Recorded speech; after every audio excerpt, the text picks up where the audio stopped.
comunicación. Y quisiera iniciar haciendo un comentario sobre la elección de los Estados Unidos y después pasar a los temas concretos que nos convocan el día de hoy y sobre todo iniciar la serie abierta que me interesa mucho tener con ustedes de preguntas y respuestas para poder escuchar la opinión de todos. El escenario electoral que todos conocemos el día de hoy fue un escenario previsto por el gobierno de la República tiempo atrás. Las encuestas señalaban una contienda muy cerrada entre la candidata demócrata y el candidato republicano, y en consecuencia, en el Partido Revolucionario Institucional apoyamos la decisión del presidente de la República de invitar a los dos candidatos a que se hablaran de los temas de México en México. Precisamente el propósito de ese encuentro que se llevó a cabo entre el presidente Enrique Peña Nieto y el candidato republicano Donald Trump era el de establecer vínculos entre los dos equipos para estar preparados para un escenario como el que hoy enfrentamos, el de poder establecer vínculos de comunicación que en este momento se necesitan profundizar y aprovechar para el beneficio de una relación bilateral muy importante, dado que gran parte de nuestras exportaciones como país se venden a los Estados Unidos de Norteamérica y un importante número de inversiones de los Estados Unidos de Norteamérica se traducen en fuentes de empleo y desarrollo en México.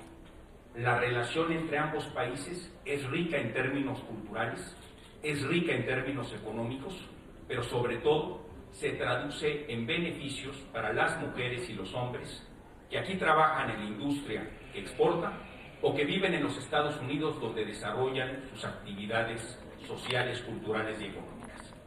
Por esa razón debemos de profundizar la relación entre ambos gobiernos y cuando el presidente electo Donald Trump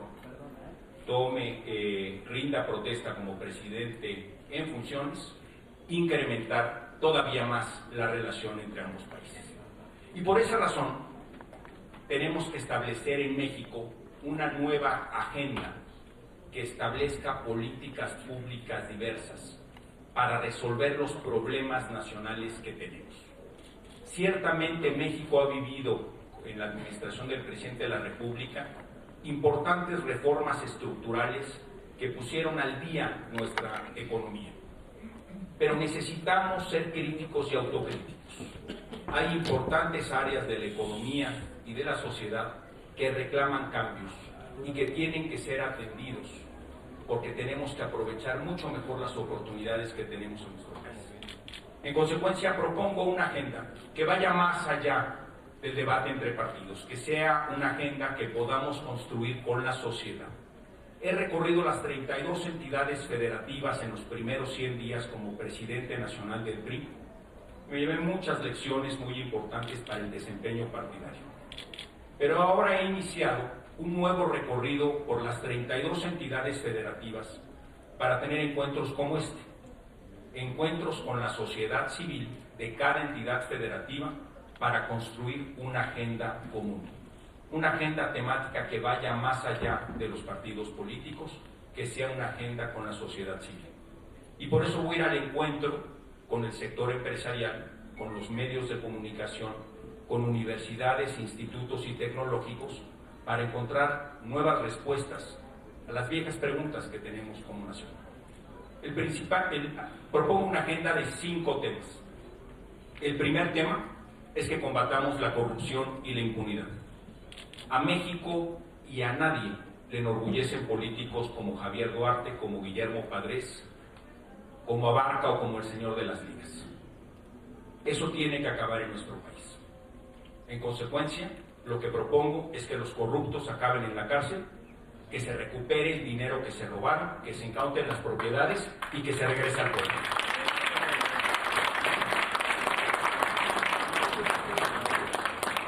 Tenemos que acabar con la impunidad. ¿Cómo lo vamos a hacer? Cada área de la sociedad tiene una responsabilidad que cumplir y los partidos políticos tenemos que asumir la propia. Existen mecanismos de rendición de cuentas política que los partidos políticos tenemos que ejercer. Un ejercicio de eso es suspender a una persona que estando en el partido no le cumple bien a la sociedad. Otra es expulsarlo. Otra es denunciarlo ante las autoridades competentes y exigir su castigo ejemplar.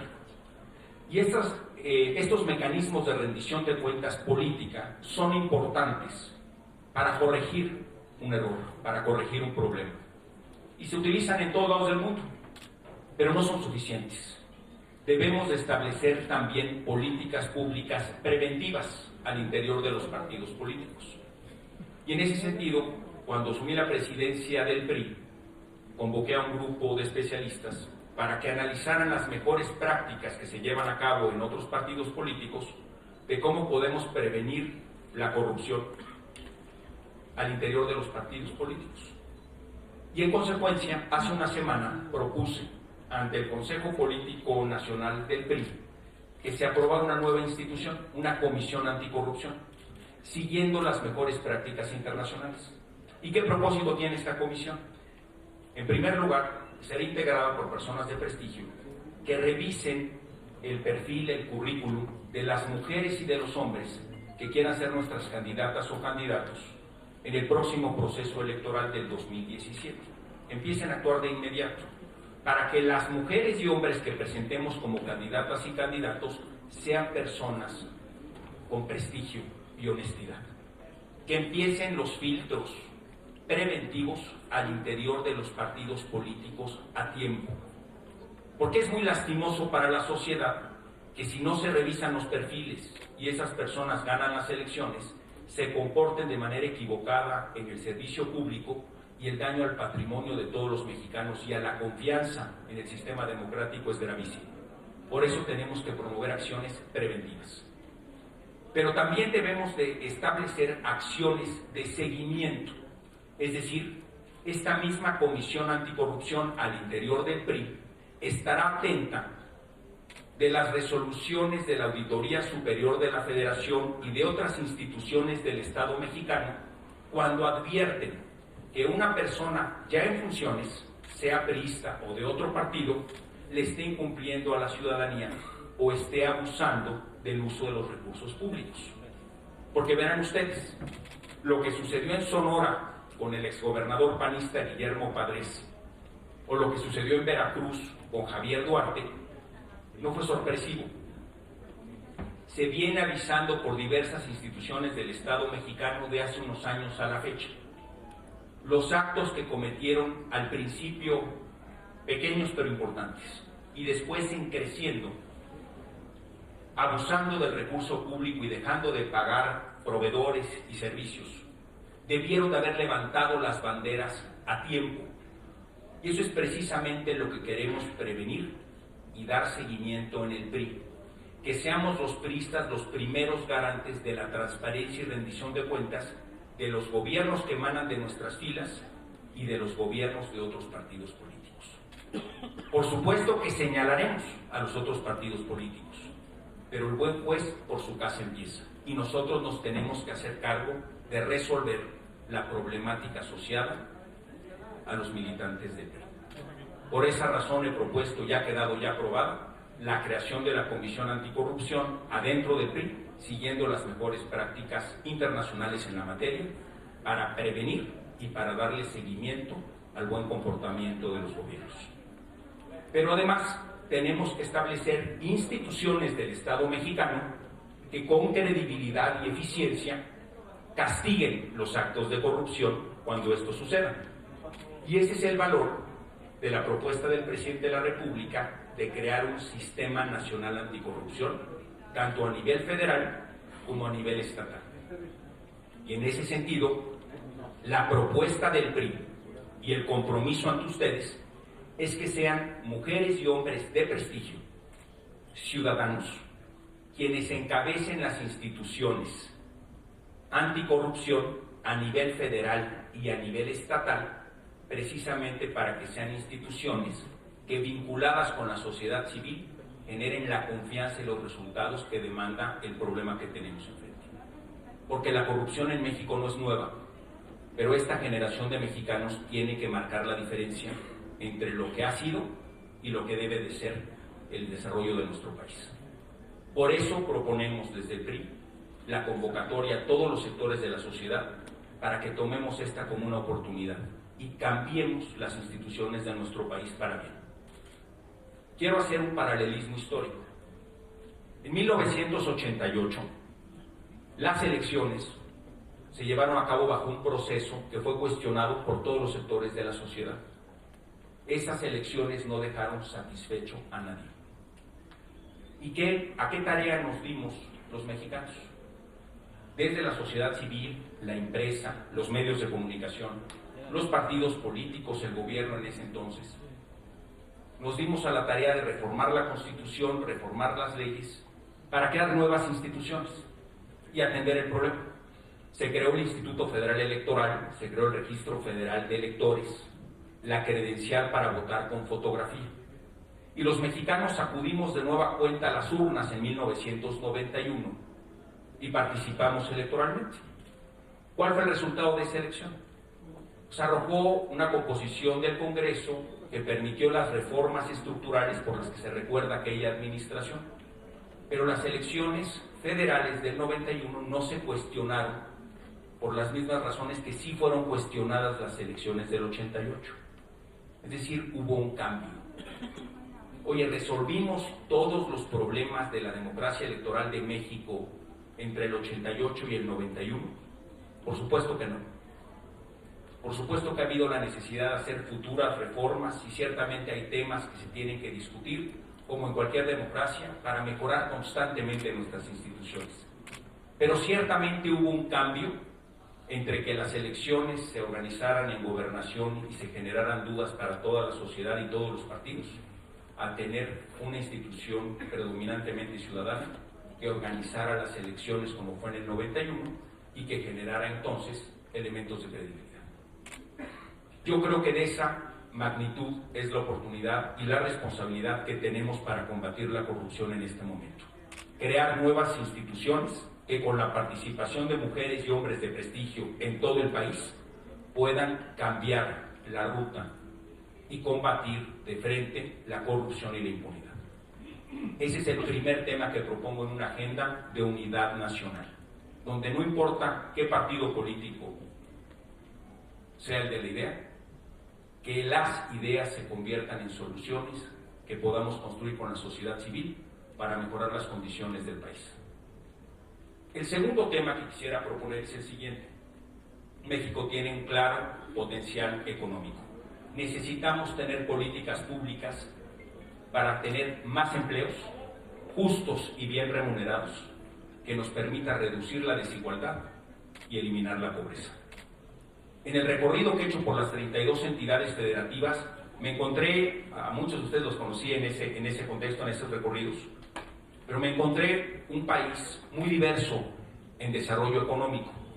Hay estados de la República en nuestro país que están creciendo al 3, 5, 7 o incluso 9% anual por los últimos 5 años, donde ha habido un vínculo entre la sociedad civil, el sector empresarial, la academia y el gobierno, que generan un círculo virtuoso de nuevas ingenieras o ingenieros en nuevas actividades económicas como la industria automotriz o aeroespacial o la importante producción manufacturera. Y entonces están generando en ciertas regiones de México más empleos de lo que hay gente para poderse emplear. Sin embargo, vamos a otras regiones del país, aquellas predominantemente con economía petrolera, que ante la baja en los precios de petróleo y la disminución en la plataforma petrolera han visto sensiblemente afectadas sus oportunidades de desarrollo. Sabíamos que hay muchos Méxicos en nuestro México, pero he encontrado que también las historias de éxito han estado subdocumentadas, subanalizadas. Y hay claramente historias de éxito en distintos estados de la República, de las cuales todo el país se puede beneficiar. Y tenemos que recuperarlas, aprender las buenas prácticas y llevarlas a las regiones de México donde el desarrollo económico no ha sido tan amplio como en otras regiones del país. Por eso propongo tener encuentros con el sector empresarial en las 32 entidades federativas para cambiar y ajustar lo que sea necesario a fin de que lleguemos a un desarrollo económico mucho más pleno, con más creación de empleo y para reducir desigualdad y pobreza. Tenemos una buena base a partir de la cual construir eso. Las reformas estructurales han arrojado resultados importantes. Yo soy de la generación donde la inflación era de 130%, donde las tasas de interés eran superiores a 130% anuales, no había hipotecas de largo plazo y mucho menos hipotecas de largo plazo con tasa fija como existe hoy en día. Yo vengo también de esa generación donde la economía no crecía, decrecía, y cada año perdíamos empleos en lugar de generarlos.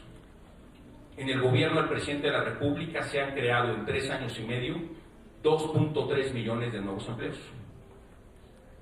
¿Cuánto empleo se creó en México el sexenio anterior? 1 millón de empleos en 6 años con el presidente Calderón. ¿Cuánto creó el presidente Fox? Otro 1 millón de empleos en 6 años. Es decir, en 12 años de gobiernos panistas se crearon 2 millones de empleos, y en 3 años y medio de gobierno del presidente Peña Nieto se han creado 2.3 millones de empleos, más empleos que en los 12 años anteriores. Es una base. ¿Están resueltos los problemas de desarrollo económico? Por supuesto que no. Por supuesto que tenemos que profundizar la capacidad que tiene nuestra economía en distintas entidades federativas para avanzar más. Pero esa es la plataforma sobre la cual podemos construir, e invito a que rescatemos las historias de éxito que abundan en el sector empresarial mexicano, a partir de las cuales podamos compartir mejores prácticas para el beneficio de todo el país. El tercer punto que quiero poner a su consideración son políticas de equidad de género. Las mujeres en nuestro país enfrentan al menos 2 retos muy sensibles. Primero, aquellas que quieren participar en la vida pública de México se han enfrentado a una ola de violencia política de género, donde se les discrimina y critica de manera injusta e inaceptable por su condición familiar o por su actividad o preferencia sexual. Eso es profundamente incorrecto. Tenemos que superar esa etapa en México y generar una condición entre todos los sectores de la sociedad para que la mujer que decida participar en la vida pública, en cualquier nivel y en cualquier partido, lo haga bajo condiciones de dignidad y de respeto. A eso nos comprometemos en el PRI y estamos encabezando una serie de reformas para que en el beneficio de todas las mujeres del país se pueda participar de manera digna en política. Pero además, en México no se cumple un principio fundamental de equidad. No hay para las mujeres de México salario igual para trabajo igual. Debemos de impulsar los cambios necesarios para que las mujeres que participan en la economía de nuestro país y lleven a cabo trabajo igual que un hombre, por la condición de trabajo igual, ganen lo mismo. La disparidad en sueldos y salarios entre mujeres y hombres acentúa el problema de desigualdad entre personas y acentúa el problema de pobreza. Una solución ciertamente tiene que pasar por políticas públicas que permitan que la mujer gane en igualdad de condiciones que los hombres. El cuarto tema que pongo a su consideración es el siguiente. El 25% de nuestra población vive en el campo y del campo vive. Y sin embargo, a pesar de que México tiene, por primera vez en su historia, la capacidad de exportar más alimentos de los que importa, tenemos concentrada la pobreza en ciertos estados de la República en su población que vive en el campo. Hay una gran disparidad en las historias de éxito y fracaso alrededor de la producción agrícola. Y tenemos mucho que mejorar. Uno de los principales propósitos del nuevo recorrido por las 32 entidades federativas es para tener encuentros con los empresarios del campo, con las comunidades del campo, con las mujeres y los hombres del campo, para encontrar las mejores políticas públicas para que nuestro campo sea más justo y más productivo. El último tema que quisiera poner a su consideración es el siguiente. Es el tema de la inseguridad. Quisiera hacer una pregunta abierta que he hecho en otros momentos cuando yo impulsaba reformas al sistema de justicia penal. Por favor, levanten la mano quienes de ustedes aquí han sufrido algún asalto, ustedes o sus familias, en los últimos 5 años. Por favor, levanten la mano, nada más para saber. Bueno, así estamos en todos lados del país. Cuando yo hago esta pregunta en distintas entidades federativas en este recorrido que he hecho, esta es la respuesta que recibo. México merece mejor destino. Las mujeres y los hombres que viven en este país merecen desarrollar sus actividades económicas y sociales en paz y en tranquilidad. Y ciertamente tenemos que profundizar en las soluciones que nos permitan vivir en un México en paz. Los problemas son multifactoriales, los asociados a la violencia y la impunidad, pero también las soluciones se han encontrado en distintos espacios del territorio nacional que en algún momento tenían altos niveles de violencia y que fueron reduciendo con la participación de la sociedad, de los empresarios, de los medios, del gobierno, de los partidos, y resolver el problema. Me ha tocado ver de manera directa, a primera mano, cómo Tijuana en algún momento tenía amplios niveles de violencia, o Juárez, y con la participación de todos los sectores se fue reduciendo el problema. Oye, ¿se resuelve el problema de la inseguridad una vez y para siempre? Por supuesto que no, son problemas dinámicos que siempre tenemos que seguir poniéndole especial atención. Primero para resolver el problema de la inseguridad y después para mantener la seguridad. Pero lo que invito es a que lo pensemos de manera diferente, que lo hagamos de una manera unida, que sí compartamos mejores prácticas y también asignemos responsabilidades. México merece tener condiciones de paz y de seguridad. Y el propósito también de recorrer las 32 entidades federativas es acercarme a las mejores prácticas que ya se construyeron con la participación de la sociedad, de los medios y del gobierno para poder atender este problema mejor. Estos son los 5 principales temas que motivan el recorrido por las 32 entidades federativas, pero no serán los únicos. Lo que yo pido en estos recorridos es poderme llevar más temas en la agenda. Originalmente la agenda partía de 3 y en los recorridos que he hecho ya en la última semana sumamos 2 más. Mi propósito es que podamos construir una agenda que le haga sentido de cambio a nuestro país y que no sea solamente conceptual, que sobre todo sea una agenda de implementación, una agenda práctica, que pueda traducir los diagnósticos en soluciones de política pública para el beneficio generalizado.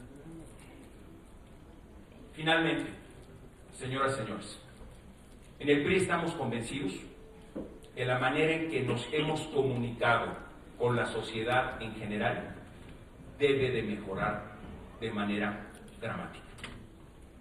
No hemos transmitido ni los alcances ni los beneficios de las políticas públicas de manera adecuada. En los recorridos que he hecho por las 32 entidades federativas, iniciaba la gira con un encuentro con medios de comunicación, radio, televisión e impresos. Y esas reuniones fueron, para mí como presidente del partido y para mi equipo de colaboradores, muy importantes para reconocer que claramente hay temas en la relación con los medios de comunicación que deben cambiar.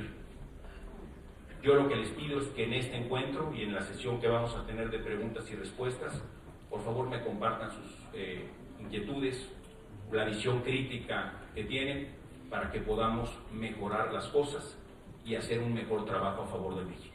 Muchas gracias por esta oportunidad.